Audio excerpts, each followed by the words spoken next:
Bienvenue dans cette vidéo où nous allons nous intéresser à la division cellulaire. La division cellulaire correspond à la formation de nouvelles cellules appelées cellules filles, à partir d'une cellule initiale appelée cellule mère. Deux processus seront détaillés dans cette vidéo. La mitose, qui permet le maintien de l'information génétique, et la méiose, qui permet le brassage de l'information génétique. Ce chapitre s'intègre dans le thème 2, le vivant et son évolution, et dans le chapitre 1, la diversité génétique des individus. Afin d'étudier les deux phénomènes que sont la mitose et la méiose, nous allons étudier la famille Weasley, de la série à succès Harry Potter. Bien qu'étant tous différents, les membres de cette famille partagent certains caractères. Un point que fait d'ailleurs remarquer Draco Malfoy dans le premier opus de la série. And I'm Malfoy. Draco Malfoy. Think my name was funny, do you? There's no need to ask you yours. Red hair and a hand-me-down robe. You must be a Weasley.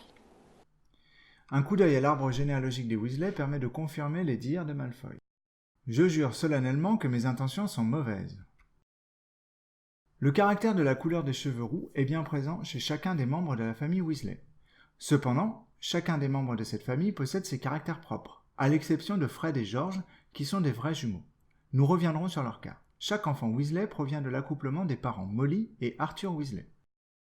Vous savez déjà que, lors de la fécondation, la rencontre d'un spermatozoïde et d'un ovule permet la création d'une cellule œuf. De cette cellule œuf unique, naîtra par multiplication successive des cellules, un individu complet.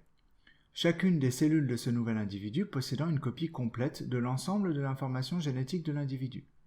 Les questions auxquelles nous essaierons de répondre dans cette vidéo sont les suivantes. Comment l'information héréditaire de ce nouvel individu a été assemblée? Et comment cette information est transmise à chacune de ces cellules? Un peu de vocabulaire avant de commencer. La génétique comprend de nombreux termes qu'il est important de ne pas confondre. Pour ce faire, basons-nous sur cette vidéo de la chaîne State It Clearly que je vous invite à regarder en entier. Le lien est dans la description. À l'écran est présenté un chromosome composé de deux chromatides. Ces chromatides sont constitués de filaments de chromatine. Imaginez ces filaments de chromatine comme des colliers de perles, les perles étant ces histones représentés à l'écran. Un terme que vous n'avez pas besoin de retenir. Le fil de ce collier étant la molécule d'ADN, représentée ici par sa double hélice caractéristique. Un chromosome s'apparente donc à une pelote de laine.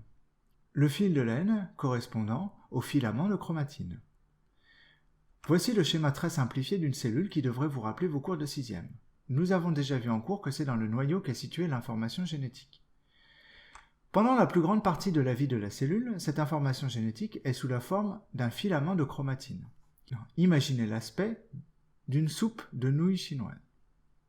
Sous cette forme, lors de la division cellulaire, il serait compliqué pour la cellule de répartir équitablement l'information génétique en deux parts égales. La chromatine va donc se condenser sous forme de chromosomes.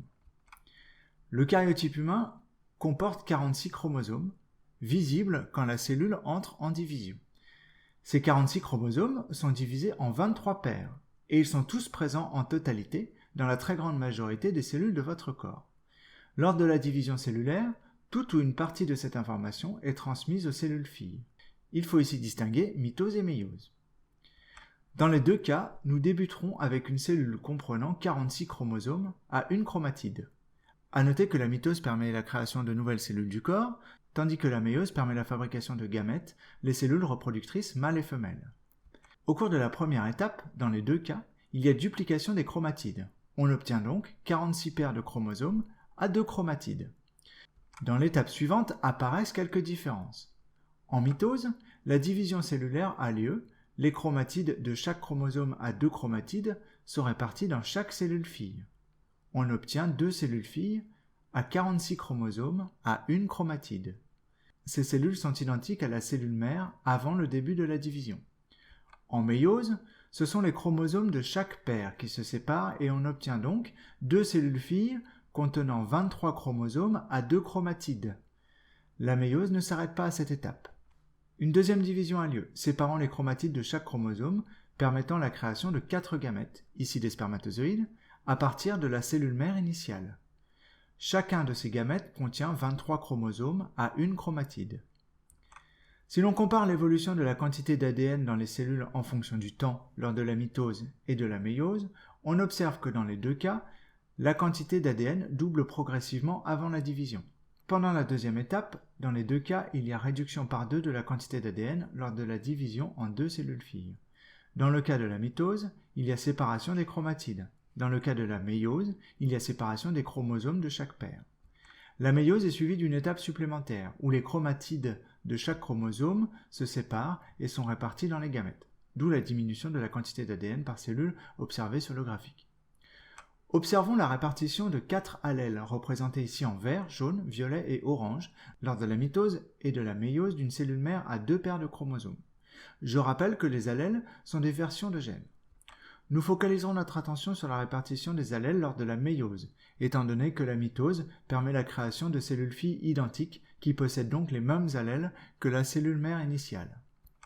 Lors de la première étape, chaque chromosome passe de 1 à 2 chromatides, chacune de ces chromatides étant identique à celle dont elle est issue. On obtient donc 2 versions de chaque allèle. À la division, les chromosomes de chaque paire sont répartis de façon aléatoire dans les cellules filles. Dans notre exemple de cellules à 2 paires de chromosomes, on peut donc obtenir des cellules contenant les allèles vert et violet ou jaune et orange, ou alors des cellules contenant les allèles vert et orange ou jaune et violet. Après la deuxième division, à partir de notre cellule initiale, il est donc possible d'obtenir 4 gamètes différents. Pour une cellule à 2 paires de chromosomes, comme nous venons de le voir, le nombre de gamètes possibles est de 2 puissance 2, soit 4 possibilités. L'espèce humaine possède 23 paires de chromosomes. Le nombre de combinaisons possibles est de 2 puissance 23, soit 8 388 608 possibilités. Et encore, ce chiffre ne prend pas en considération de possibles échanges de gènes entre chromosomes, un processus qui ne sera pas traité dans cette vidéo. Revenons à la famille Weasley. Même si tous les enfants se ressemblent, ce qui est normal puisqu'ils ont tous les mêmes parents, ils présentent tout de même des caractères différents. Ils ne sont pas issus de la même combinaison de gamètes, ne possèdent donc pas les mêmes combinaisons d'allèles, d'où leur différence. Qu'en est-il des jumeaux Fred et George ? La probabilité qu'ils aient reçu exactement les mêmes gamètes de leurs parents est de 1 sur plus de 64 millions. Très peu probable donc. Les jumeaux sont en fait issus de la même cellule œuf. La cellule œuf qui a donné naissance à George et Fred provient de la fusion entre un ovule provenant de Molly et un spermatozoïde provenant d'Arthur. Ces gamètes ont été formées par méiose chez les parents Weasley et contiennent une partie de leur information génétique. La cellule œuf provenant de la fusion de ces gamètes contient un lot complet et unique de chromosomes. Lors de la première division cellulaire, ou des premières étapes de division, au lieu de donner un embryon à 2 cellules, ces 2 cellules s'individualisent, donnant 2 cellules œufs rigoureusement identiques, qui vont subir des divisions cellulaires successives pour finir par donner des vrais jumeaux, des individus rigoureusement identiques. Nous terminons ici cette vidéo. Nous reprendrons et approfondirons ces notions en cours au